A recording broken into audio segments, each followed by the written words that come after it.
We encourage you to hit the subscribe button right now so you can listen to more podcasts of Operation Truth. Ladies and gentlemen, we do want to hear from you, so we encourage you to email us directly at operationtruthofficial@gmail.com. I want you to know that your messages are likely to be heard, addressed, and listened to on air. Operation Truth, the show they don't want you to see.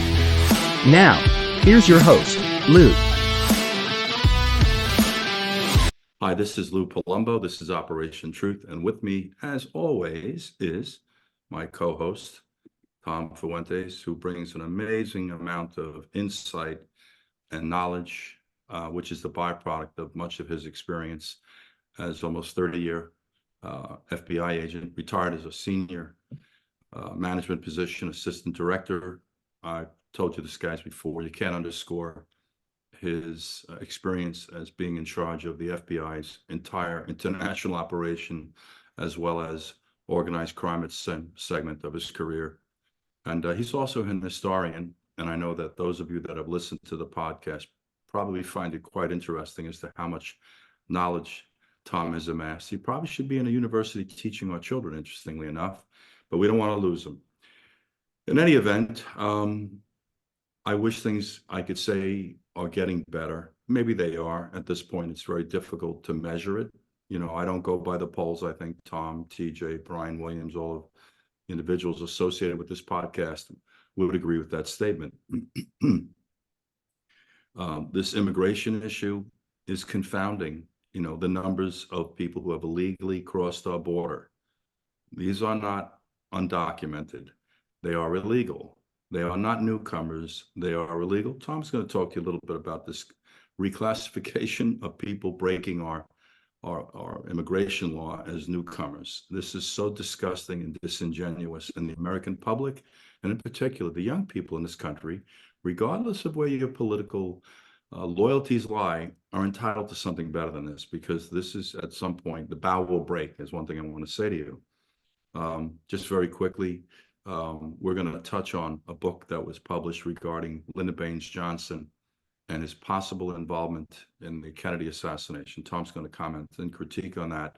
And I remind everyone the relevance of that assassination, that administration, and how it's reverberated through time.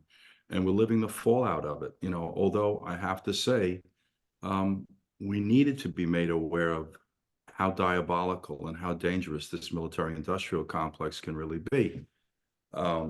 You know, the loss of the innocence of the country, which we consistently reference. But what I love the most is all of the best and the brightest that are leading the country. Look what the smart people are doing to your country. I hate to say this, guys, but I think we may have too many lawyers in Washington, because it seems every time they bump up against an issue, it becomes more layered and more convoluted and immersed in language. Sometimes the answers lie in common sense, logic, reason, civility, decency, and respect, all the words that have left our conversation. But I want to start with this border discussion. I want to bring Tom in. Tom can tell you better than I can, because I know he monitors this, the number of Chinese military-age young men that have accessed this country. Tom, can you give me a number update? Well, you know, the numbers vary depending who you listen to, but, you know, conservative estimates are at least 10 million have come into the country illegally during the Biden administration. So this is a little over 3 years since he's gotten into office. And basically, he issued about 50 or 60 executive orders countermanding the orders and policies in place under Trump. And during the Trump administration, we had a much tighter border, many fewer people getting away with coming across and getting into the country. So, you know, that's one of the issues, is that Biden wanted to undo that and open our borders, and he has done that. And then meantime, when the political heat is rising because people across the country are realizing that the border issue affects them, even if they're in New Hampshire, thousands of miles from the border. That became the #1 issue a couple of weeks ago in the New Hampshire primary, because almost everybody, even in a small state without a very large city, without a New York or Chicago or Philadelphia, even there, people knew other people who had children or relatives who died of fentanyl. And so it became a front and center issue, even in New Hampshire. And the expression that all states are now border states is really true as a result of that. There are victims dying of fentanyl all over the United States, not just at the Texas or California, at the US-Mexico border. So that has become a huge issue just with that. Now you have Biden mention and call the murderer of Laken in Georgia an illegal immigrant, killed her. Now he goes on to say, but many more people are killed by actual citizens, actual legal people that are legally in the US. But in the meantime, he gets chastised by Nancy Pelosi and the other far left progressives, which he's usually very attentive to, not crossing them. And they say, no, you shouldn't call them illegals. You should call them newcomers or something, innocuous like that. So what does Biden do? Apologizes and says, oh, okay, sorry, I didn't mean to call them an immigrant. We'll call them newcomers from now on. So that's kind of his attitude, is do whatever it takes, basically, to please his progressive left-wing base. Tom, what's also interesting is that he couldn't even properly reference this young girl. And this comment that it's nothing in comparison to the number of crimes or murders being committed by our own people. This is an incredibly interesting rationale that we've applied here. Yeah, that's something to brag about. How many of our own citizens are killing our own people? It's terrible. So that means it's not all newcomers. And I guess it makes it that much less worse. I mean, the loss of one innocent individual in this country is sufficient. We don't need any help. We have our own criminal element we're trying to manage. We don't need to import the criminal element from all over the world, which is basically what's happening at this point. But the reality of this conversation is the lack of morality attached to this agenda. This is just incredible. But Tom, I want to say something to you, because I Googled how many people they estimated watched this. I'm not quite sure how to reference it. It wasn't really a State of the Union message. It was more a political message so he could try to get himself reelected, even though the masses of people, even in his own party, realize it's time for him to pass, the mantle. But they said roughly 32 million Americans viewed this State of the Union message. Guys, I remind you, we have a population on the conservative side of 360 million. That's not even 10%. That's part of the problem here. There is no line they won't cross to insult you, insult your intelligence. They just have little or no regard or respect for us as a whole. I would have hoped that half the country would have listened to this. Now you have to realize that in that number of 360 million, you have children under the age of 21, under the age of 18. You have to break it down. So we really need to look at the adult population. But even if only we said half the population of the country was the adults, right? 180 million. This is, I guess, 5% of that, roughly 6% of that. That's just not enough. And that goes back to what I said in our last podcast of last week. We have to get more people involved in this conversation. And I think because of the migration issue in particular, there are more people that are involved. I just love the way they trivialize the fact that we have 14-year-old little girls in Georgia and Virginia being raped by illegals. Folks, that's a fact. We had 3 instances, not counting Erie County, which is where Buffalo is situated. I'm referencing above the city, a couple of 100 miles. I think one of the counties was Delaware County, was a sexual assault and 2 rapes. I don't think they understand what's going on. Guys, you need to go to Times Square for an afternoon and take a look at what the undocumented visitors, newcomers are doing in our city.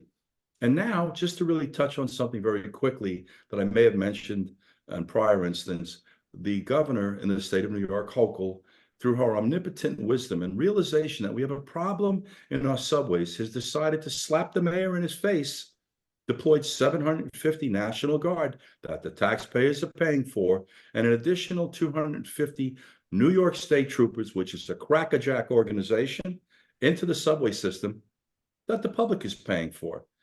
When does this all stop? You know, I know that New York City is a minority city. The voting base of the city is predominantly minority. The population of the city is predominantly minority. But when are the minority people going to realize that the Democrats do not serve them? I have to concede the Republicans haven't exactly stepped up to the plate. But at some point in time, I'm hoping we hit some point of divine enlightenment to realize we need a change in governing body. I said something to someone today that I'm not sure just electing Donald Trump, where he's going to correct, I suspect, the border issue right out of the gate, open up Keystone, start to address the fact that we're paying twice. I paid twice what I paid the same month he was sworn in, just prior to the date he was sworn in, the gasoline. You can sit here and tell me about how much better the economy's doing. Go to a supermarket, folks. It's abhorrent. I don't know what to say to everybody, but open your eyes. Trump will fix that. Trump will fix the energy sector. Trump is going to get this foreign policy issue into alignment also. I don't know how he goes and gets this genie back in the box with Putin and the Ukraine. And we're starting to hear some really interesting exchanges between Netanyahu and Biden, because now Biden's trying to backtrack on Israel because he doesn't know which avenue to go down, because the pro-Palestinians are on his back, especially Tlaib and Dearborn.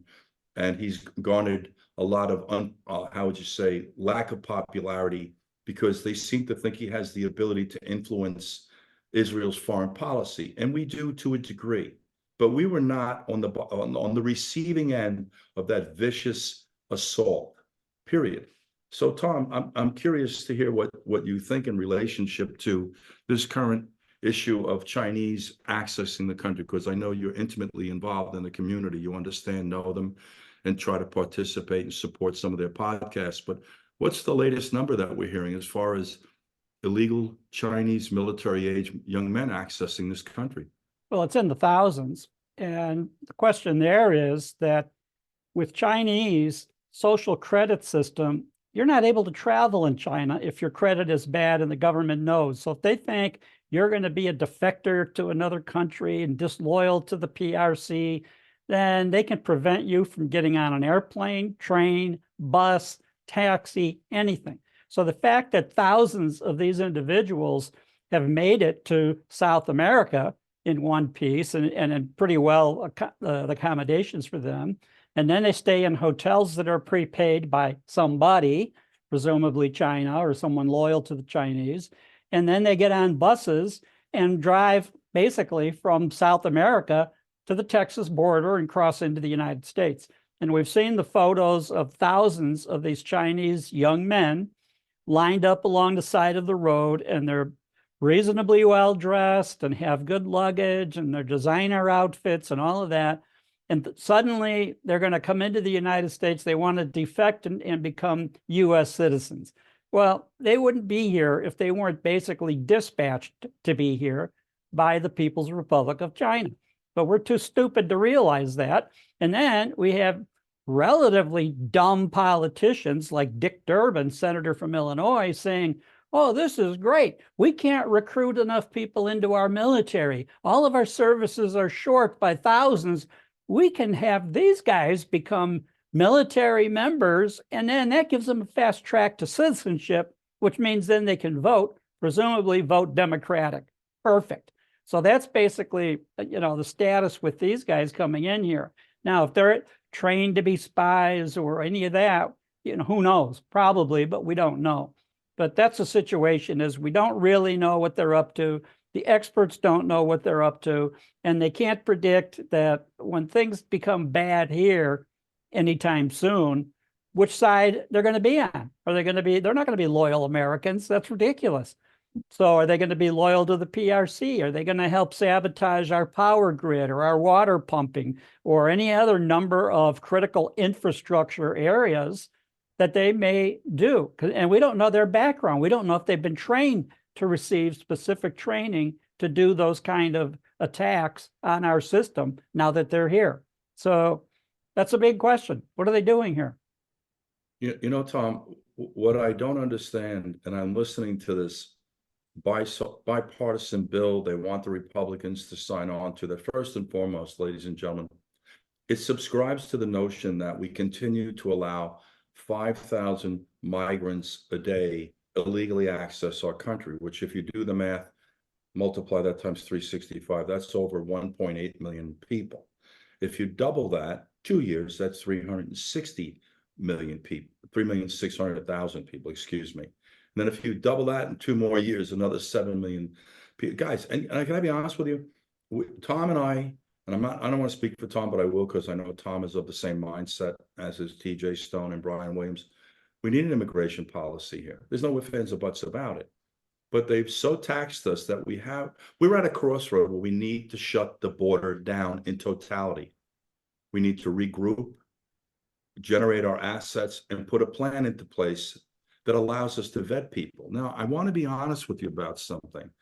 In the best of circumstances, we may not have the ability to vet 500 people a day. And part of what hamstrings the process is the fact that they come from a demographic, a country that don't compile data the way we do, don't exchange information. They change their IDs. I've said this to you before. We're finding driver's licenses and passports and birth certificates and all other identifiers along the border. These are the people accessing your country. Where is the morality attached to this government? I don't know what to say, but let me move ahead. And Tom spoke to this, one of our last episodes last week on the podcast, which I didn't even understand his wife went through. Anyone accessing the country, we want your fingerprints and we want your DNA. Very simple. I'm concerned as to why the Republicans haven't included that as a stipulation to this bipartisan remedy to the border crisis, which isn't a remedy at all. It's just a big lie. It's the ability for the Democrats to continuously flood this country from regions of the world that we have no idea who they are. That's the truth attached to this, guys. If they were Republicans doing this, I would be saying the same thing. I don't have loyalty to the Republican Democrats. I have a loyalty, as Tom does, who's protected this country, by the way, for almost 30 years.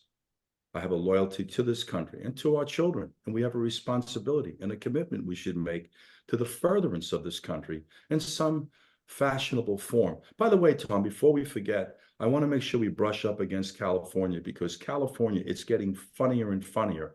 Not for any reason of it being really funny, but to listen to the governor there boast about the 5th largest economy in the states and $1.6 trillion. And now Tom's going to be upset because I went off on a tangent. And now I'm going to come back to track on this immigration problem, which is tied into California, by the way. Give us your fingerprints and your DNA. Why aren't the Republicans saying something about that, Tom? I'm just curious. Because they're saying, let people in legally. And if they come in legally, they have to provide fingerprints, DNA, certified police records from every country they ever lived in. And you have all of that process going on for someone legally. But when you let people pour in and then hand them money and telephones and plane tickets and everything else that they want, you're not going to have that. So a governor like Gavin Newsom in California and some of the others in the country are going to, they're not going to allow all that or worry about all that. They're going to let everybody in and then figure out how quickly they can get money and other favors to them, especially get them to be able to vote to keep Democrats permanently in power from now on. That's the ultimate here. That's what they don't care about the country. They don't care about any of this stuff. They care about they're in power and they want to stay in power. And the best way to stay in power is to allow these people to come in who will theoretically, in their mind, vote for them. And that's the idea. And as long as they do, and if that actually happens, then the country is going to stay permanently Democratic. They'll be able to keep their majority in the House, which they don't quite have yet, but in the Senate for sure, and in the White House. And that's what they want, is power.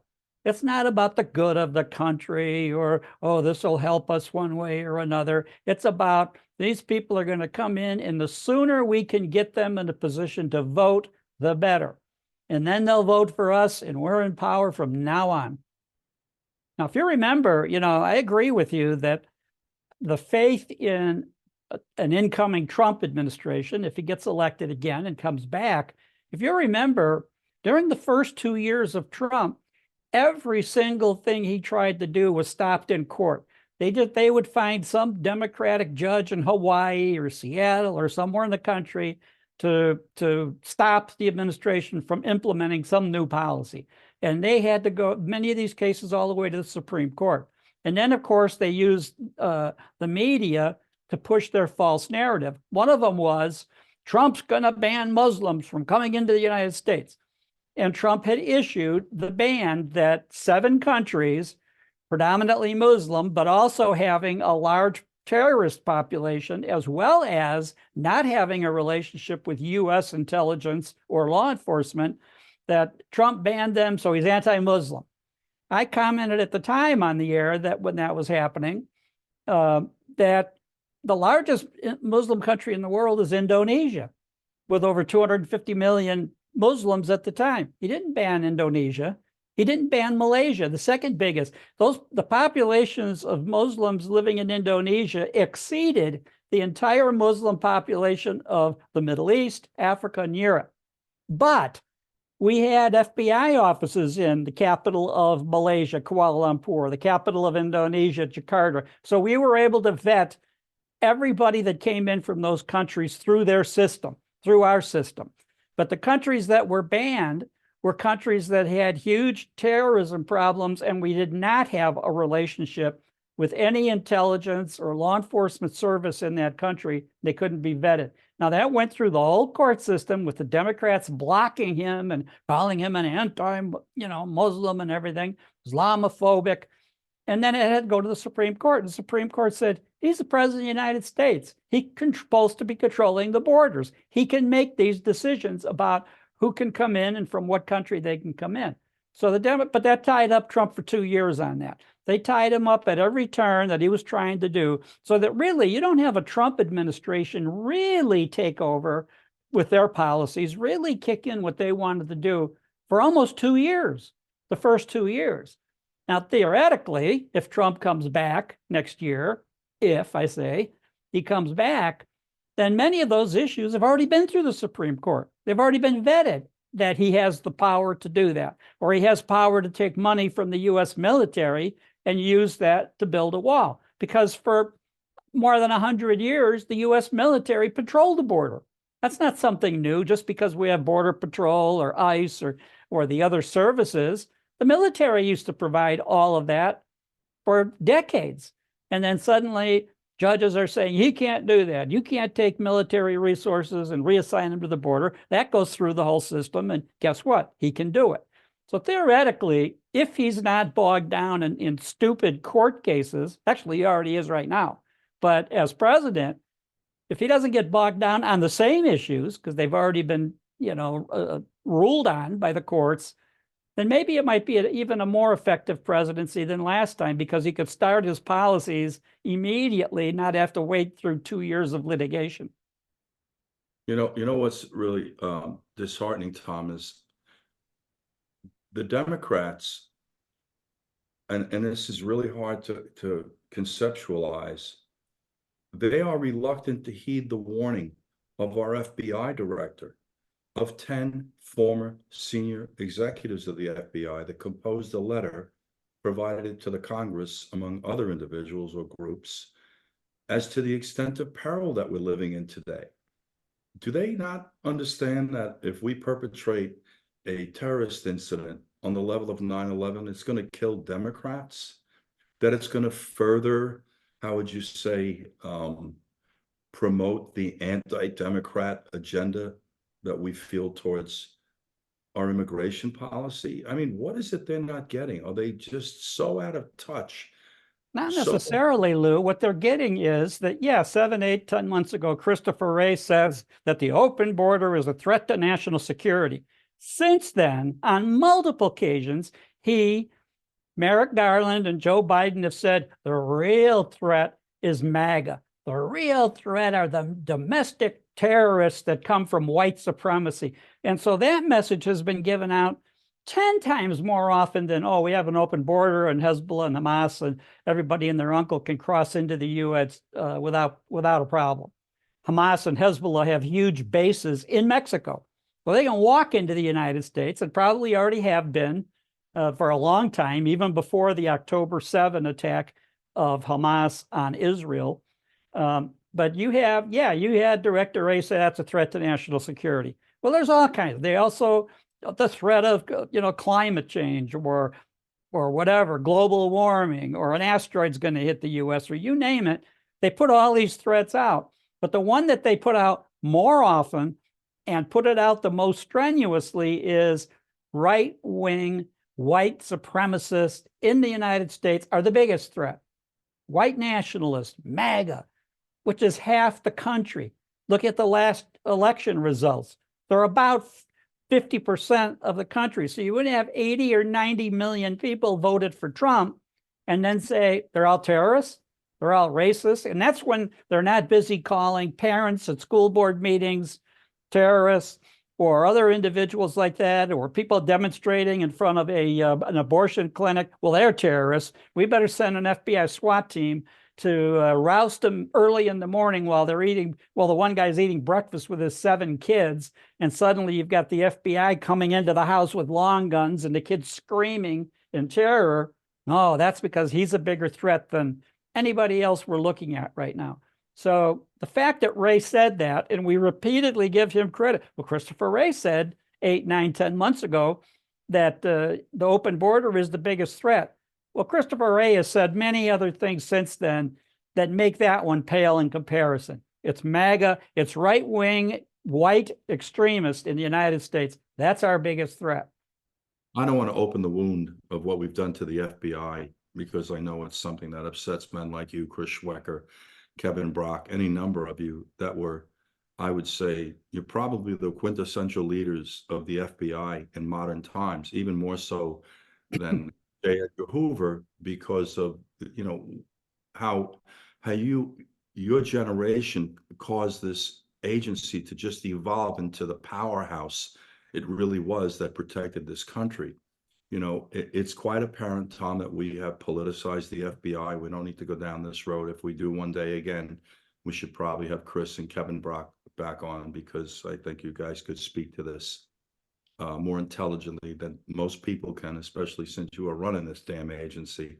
But I don't see any end in sight in regards to the politicizing of the FBI. That's a tragic attachment to the conversation. I say this to everyone listening, viewing. Excuse me, I've been sick for 3 weeks, guys, so I apologize for clearing my throat. November is a defining moment for the country. There's no ifs, ands, or buts about it. And I have no inclination to want to tell people who to vote for. But I will tell you this, that if a conservative element that is concerned about your safety does not get hold of this country, you won't have a country 4 years after this November. I guarantee you that. I've had a lot of life experiences, just like Tom has, just like Chris Schwecker, just like Kevin Brock, any number of people that have pursued law enforcement. I've been in this community over 50 years. I have friends in strange places. I won't delve into how or why, but I'm going to tell you this. We're on a collision course right now.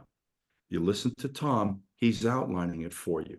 We have no agenda except one, which is in the best interest of this country, and in particular, our young people. I keep chasing the guru of our podcast, Brian Williams, because I want to go to universities. The more liberal, the better. And you know what I want to say to these kids? I apologize to you for us creating this world that you're growing up in. Our fingerprints, not mine personally, but as a generation, in general speaking, are responsible for the destruction of all the institutions that you need to believe in, that you can believe in. And it isn't just the FBI, guys. It's science and medicine. We've come to the realization that we mismanaged this COVID virus for political purposes, right? Your media is shot. We don't spend enough time on this podcast reminding the American public of how detrimental the media has become to this country and its safety. The people that you listen to on a regular basis, they're worried about their salaries, including Sean Hannity on Fox, who gets paid $45 million a year. Are you kidding me? And he got to give the guy credit. He doesn't consider himself a journalist. He's more like a talk show host, but he does an enormous amount of damage in the way he presents his argument. I want to say this to everybody because we're parents, a lot of us. I'm teaching my children not to ridicule people, not to demean people. It would be nice if the big boys in the room tried practicing that, because our kids are watching you, and children emulate the big people. It's kind of like a commonsensical issue. But this is our defining moment, guys. And I'll be honest, if Trump gets in, he's probably going to fix the border immediately.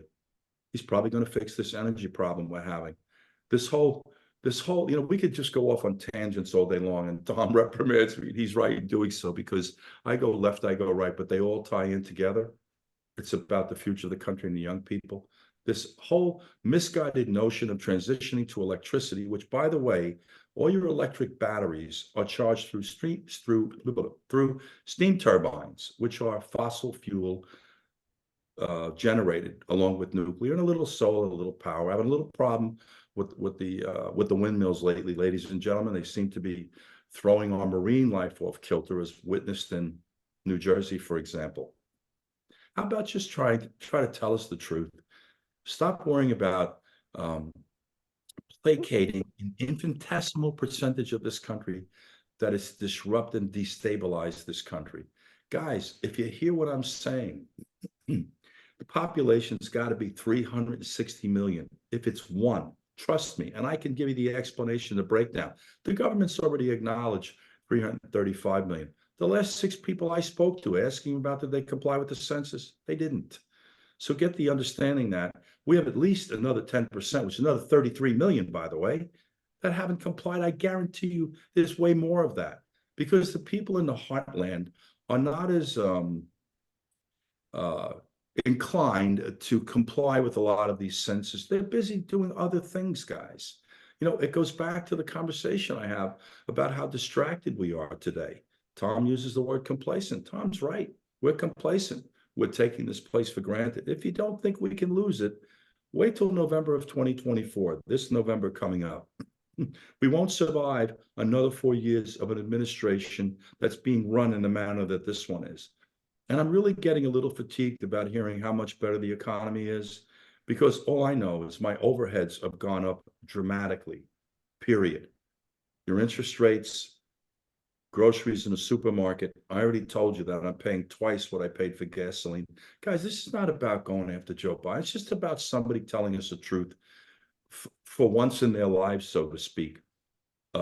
Divorced from the agenda of, again, a minuscule percentage of the population. We keep hearing about this climate.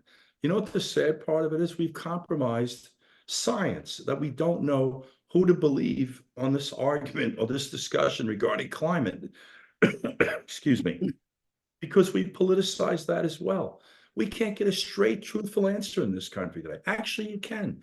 Tom will give you one, and so will I, because Tom and I aren't out here trying to win a popularity contest. We're trying to bring to light some deficiencies that are taking place in this country that adversely affect the future of our young people, our children, of which I have quite a few, I might note.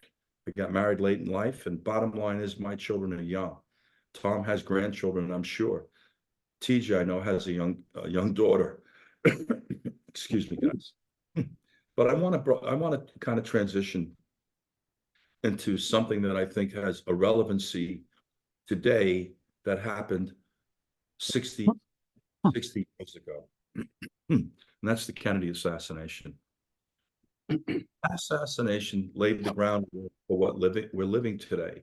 We bumped into this concept we refer to as the military-industrial complex, which seems to be in many instances steering the ship. Now, the first thing I want to ask Tom is to comment on that comment I just made about them steering the ship. And then I want to ask him about this assassination and this recent publication that suggests a Lyndon Baines Johnson involvement we hadn't considered before. So, Tom, first my comment about the military-industrial complex leading the charge and everything that we pretty much do here, which I have to say, going out of the gate, you know, look at our foreign policies. Just sentiment. Well, the military-industrial complex has been an extreme power in this country for decades. In fact, a week before President Kennedy was inaugurated in 1961, Dwight Eisenhower, the outgoing president, gave his farewell speech. In that speech, he warned the country, beware of the military-industrial complex and how they would affect policies, how the big money that they throw into the system, into politics, into everything, gives them an enormous amount of influence and not necessarily good influence. So he issued that warning. So in any event, President Kennedy comes in and he pretty much, in a way, takes them on. The invasion of the Bay of Pigs in Cuba was already, the planning and everything of that was already underway under the Eisenhower administration. We're going to send these refugees that were training in South Florida who had escaped from communist Cuba, and now they're training to be soldiers, and they're going to be transported on private ships back to Cuba and invade, and the people will rise up and thank them for coming back, and basically they can march from the Bay of Pigs to Havana and take out Fidel Castro.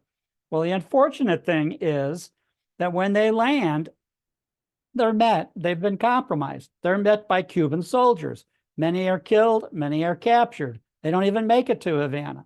The people don't rise up and support them. So the whole Bay of Pigs was a false flag, or an invasion that never happened properly. And so Kennedy takes the blame for it. Now, the military blames him for what happened because they had promised him, we don't need to send any American troops to support the invasion. We can keep out of this publicly, and it'll look like these are just angry Cubans wanting to go back to their country and rescue it from communism. But when the invasion fails and they're getting killed on the beach, then the military quickly says to Kennedy, we need air support. We need, naval support. We need this, we need that. He says, no, we're not doing that, because basically what will the world say if the mighty United States gets caught engineering regime change in the tiny island of Cuba, 96 miles off our Florida coast? So he refuses. And basically, after the invasion fails, he gives a public speeches and takes blame. That I made the decision, and it's my fault, and it didn't work.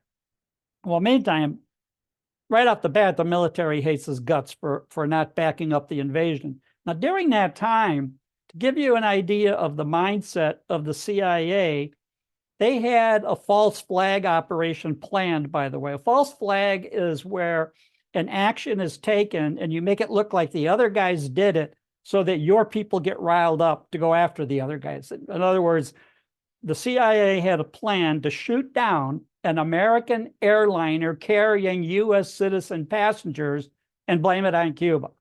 And then the Americans would say, okay, that's enough of that. Let's invade Cuba. So Kennedy refused that. He refused a number of their ideas, including just out and out invade Cuba. Don't even hide it anymore. We don't like having a communist country that close to our border. Let's just take them out. And Kennedy refused that. Said, no, we're not going to do that.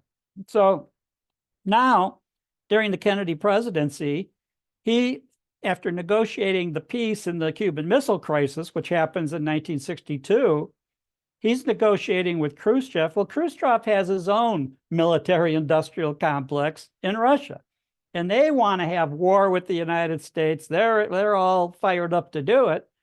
Khrushchev doesn't want to do it. Kennedy doesn't want to do it. So they negotiate a peaceful solution to the Cuban Missile Crisis. Now, the Soviets were already putting missiles and soldiers in Cuba. And our CIA is telling the president, none of them are operational yet. We could invade right now and they couldn't retaliate. Years later, former Defense Secretary McNamara is in a meeting with Cubans, and they tell him, nah, we had operational missiles ready to go. If you would have invaded, we could have nuked your soldiers on the beach and launched missiles into Washington, New York, Chicago. Our intelligence didn't know that. They thought we could invade Cuba and win, and the Cuban senior military are saying, no, you might have won, but we would have launched missiles, nuclear missiles, into the United States, and you wouldn't have been able to stop it. So, that was another issue. And basically, the military leaders, when Kennedy is trying to negotiate with Khrushchev to bring an end to adding more nuclear weapons to the stockpiles and try to find some kind of a peaceful accommodation with the Soviet Union, the military immediately starts the campaign, Kennedy is a traitor. He's dangerous. Now, the CIA has already overthrown a number of governments since their inception in 1947. Now you're talking in the early 60s. Basically, the CIA is ready to go to engineer a coup in our country, like they've done in so many other countries around the world. The military absolutely is saying Kennedy's a traitor. The mafia has already been working with the CIA to try to assassinate Castro. Each assassination attempt failed, so that didn't work, but the mafia was well aware and well involved with the CIA in that operation. And Kennedy betrayed the mafia because his father, Joseph P. Kennedy, promised that when my son, you help him get elected, throw votes in Chicago and in the coal mining areas of West Virginia, get him elected, and I promise you that his administration will leave you alone. You'll be able to go back to making the kind of money you used to be able to make and all of that. Well, it turns out President Kennedy betrays that promise twice. Once, because he puts his brother Bobby in charge, Attorney General, in charge of the Justice Department. Bobby Kennedy hates the mafia. He had been a lawyer assigned to congressional committees in the 50s going after them. So he automatically is just going to keep going after them, and even worse. And the second sin, one of the major sins that you can commit against the mafia is, it's a well-known rule within the mob, you do not mess with the boss's wife or family, and you don't mess with his mistress. And in this case, Giancana's mistress, Judith Exner, later Judith Exner Campbell, she gets introduced to President Kennedy and starts an affair with him. So in the afternoons, she's meeting with Kennedy in the White House, and in the evening, and then after that, flies to Chicago to have dinner and spend the night with Sam Giancana, the boss of Chicago. So that's an automatic death penalty in the mafia. You don't sleep with the boss's girlfriend or wife, and Kennedy violated that. So between what he was doing to the mob business-wise with Bobby Kennedy, his brother, and Attorney General, so what they were doing, combined with what Kennedy was personally doing to Giancana's girlfriend, that was also should have been a death penalty. So now you have the CIA. And by the way, Kennedy, after the Bay of Pigs, ends up firing the CIA director, Allen Dulles, and two of his top assistants. So now you have the CIA hates Kennedy, the military hates Kennedy, the mafia hates Kennedy. So he's got some enemies in high places that don't want him to continue being the president of the United States. And so that starts this whole area that people have talked about ever since, and authors have written books about ever since, of who really pulled the trigger, who was really involved in that. And by the way, Oswald, that they wanted to portray as he's anti-American, he's a communist, he defected to the Soviet Union. Not really. Oswald was working at the U.S. Naval Base as a Marine in Atsugi, Japan. Now, that base was air traffic control for the U-2 spy planes that the U.S. was flying on a daily basis over the Soviet Union. So while he's there, he and a number of other Marines who worked in the Navy or in different bases, they get recruited by the Office of Naval Intelligence, which is kind of like a CIA counterpart within the Navy. So ONI recruits many of these guys and get them to pretend like they're communists, pretend like they're defectors, pretend like they hate the United States and want to defect to Russia or Soviet Union at the time. And Oswald is one of them. So he defects. When he gets there, he gets assigned to work in Minsk, the capital of the province of Belarus. Now it's an independent country. So he gets assigned to work in Minsk. Well, in those days, they don't have the electronic communications to communicate back. So he is studying how is life in that country? How do the buses and trains work? What's in the grocery stores? You know, what are the people, how do they live in their apartments? So he has to take handwritten notes, which later, after a couple of years, he tapes to his chest when he leaves, and he flies to Rotterdam in the Netherlands to be debriefed by the CIA and ONI on what he found, hand him his notes and all of that. In the meantime, KGB in the Soviet Union was well aware of this American program to recruit fake spies to go to the Soviet Union and pretend like they're defecting because they want to be communists. They were well aware of the program. They knew who was coming and what they were trying to do. So they engineered their counter program, which was to have females who worked for the KGB recruited to meet up with these guys, like Marina. Oswald marries her.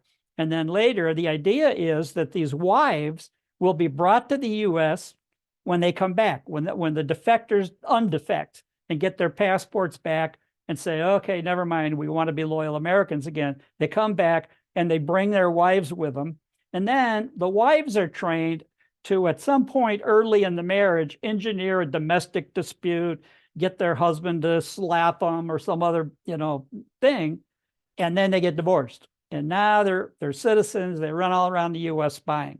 So it was actually a plan that was better engineered by the KGB than it was by our intelligence services. But in any event, to this day, you still hear people who are being supported by the CIA to write books to back up the notion that Oswald was a communist. He defected to the Soviet Union, and he was the lone assassin. He, demented and all this. He kills Kennedy all by himself. And many of the people that have researched the subject, starting in 1964, basically said, no, that's not. There were other shooters involved, and Oswald didn't even know the full extent of that. That's why when he's arrested in Dallas, he's saying, I want a lawyer. I'm a patsy. And a lot of researchers saying he actually was a patsy, that he really wasn't aware of the full scope of the plot to get Kennedy. Now, back to your original premise of the book, that LBJ did not mastermind the killing. He wasn't in a position to do everything that it was going to take to get shooters and all that. It was coordinated through the CIA, and the shooters came in. Many say that there were mafia shooters, there were French mafia shooters, there were others. From a number of different vantage points in the tops of buildings, in the shooter's nest, in the bookstore depository, all of the shooters basically that were lined up, have been talked about for years and years. Now, in the beginning, when these books first started coming out, 1964, 1965, the CIA immediately branded them. The term conspiracy theory was invented for these guys that were putting out the theory that the Warren Commission was inaccurate, saying Oswald was the lone shooter. That became a conspiracy theory, and that's a term we use for everything, even to this day. If you're talking COVID, or you're talking, you name it, if the government doesn't like the term, or the media, and the media is in the pocket of the CIA, by the way, if they don't like that term, then the author or the commentator is immediately branded a conspiracy theorist. And that term was invented in connection with the books that were coming out criticizing the Warren Commission's report. So LBJ, by the way, at the time when he's leader of the Senate and extremely corrupt, it's estimated that by the time he leaves the Senate, that he's worth over $900 million in 1960s, 1970s money, all through corruption. When he was leader of the Senate, no military entity could get a government contract without paying a kickback to Johnson. And he was getting kickbacks on a number of things. Legislation couldn't come up in the Senate. None of that if he didn't get a kickback to get it passed. So Johnson becomes extremely wealthy, and a couple of his co-conspirators, later get caught. And, Johnson is expected to be indicted in late November 1963. Life magazine, on the day of the assassination, November 22nd, had already printed their release of their current magazine to say Johnson is going to be kicked out. He's not going to be on the ticket. He's going to be accused of extremely serious crimes. And by the way, many murders along the way to get into office and stay in office.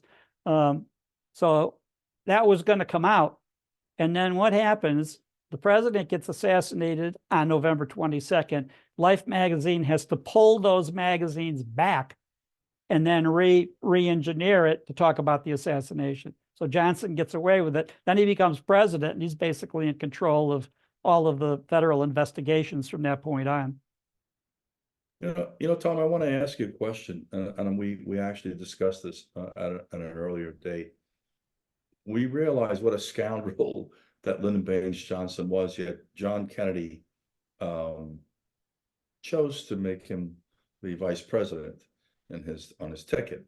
And I know that you pointed out to me in a conversation that he was advised against this by Robert Kennedy, who had quite a bit of disdain for Lyndon Baines Johnson.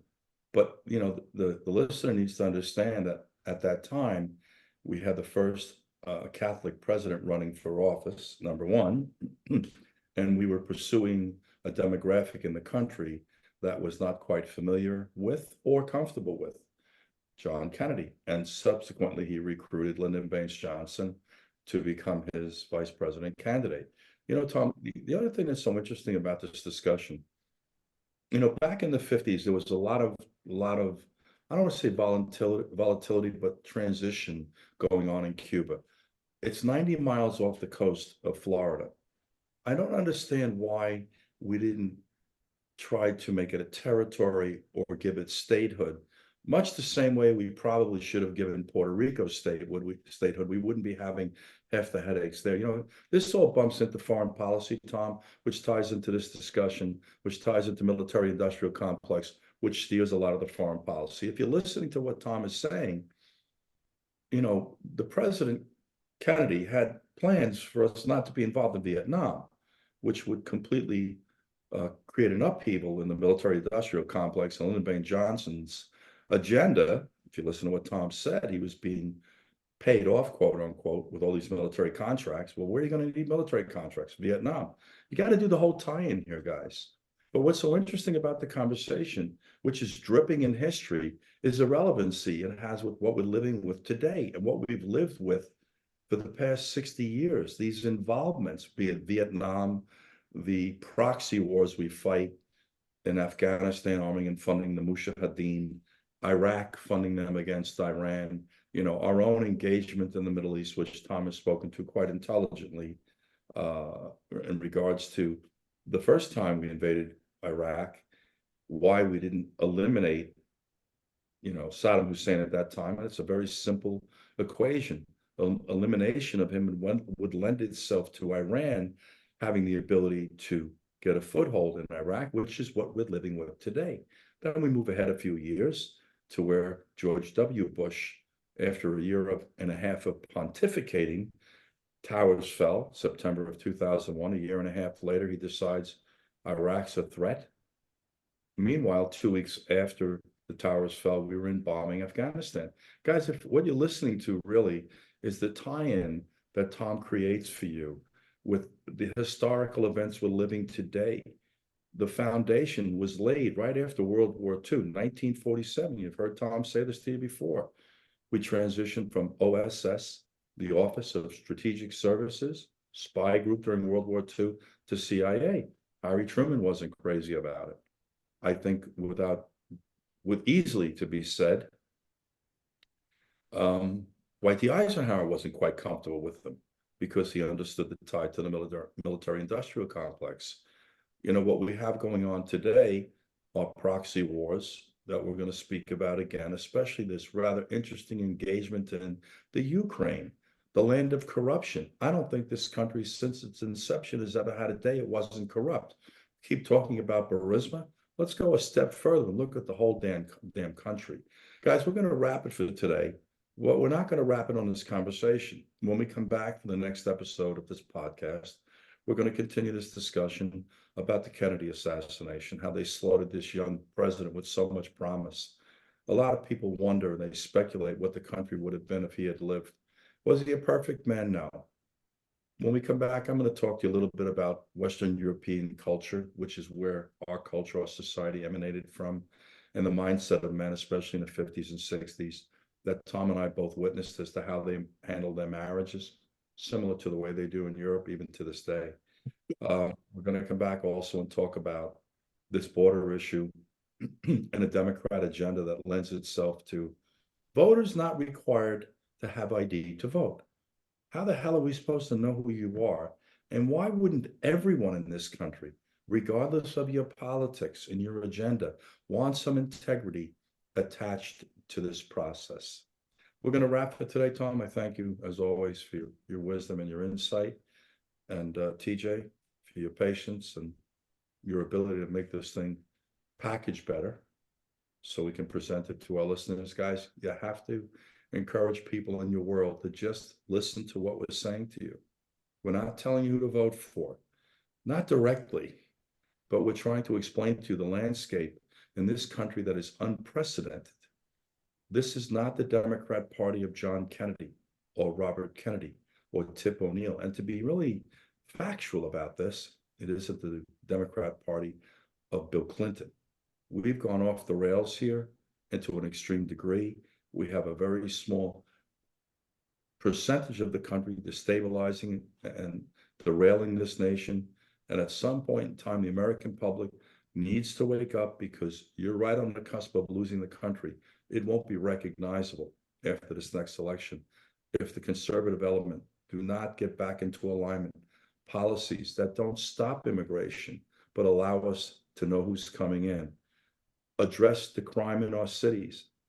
All Democrat cities, guys. We're not, if there were Republicans, I'd say the same thing. There are a couple of Republican cities, by the way, guys, that are having crime issues, but it's just in alignment with the vast majority. I mean, 90% of them. Something else I want to encourage everybody to take a look at. Very sensitive discussion. It's called The Fall of Minneapolis. It's on YouTube. It will provide for you the initial autopsy report where this young man, George Floyd, had fentanyl and methamphetamine in his system, as well as a 75% blockage in his arteries. Very interesting YouTube video. It goes about an hour and a half, but it's worth watching because it really creates a framework for why we are not helping the minority community. You see, what everybody has to understand, and I know I'm continuing on here when we need to wrap the show up, there's too many George Floyds, and none of us really want to speak to why. We're going to speak about that in the next episode as well, next podcast. Thank you for joining us. Again, Tom, I thank you as always. Love talking to this guy. I always learn something. TJ, thank you for your support, Brian, and we're going to see you next time. By the way, OperationTruthOfficial@gmail.com is the vehicle into us. Please feel free to open things to discussion, to push back on things we say. What you're going to find is that Tom and I aren't going to insult you in the process of disagreement. See you next time, guys.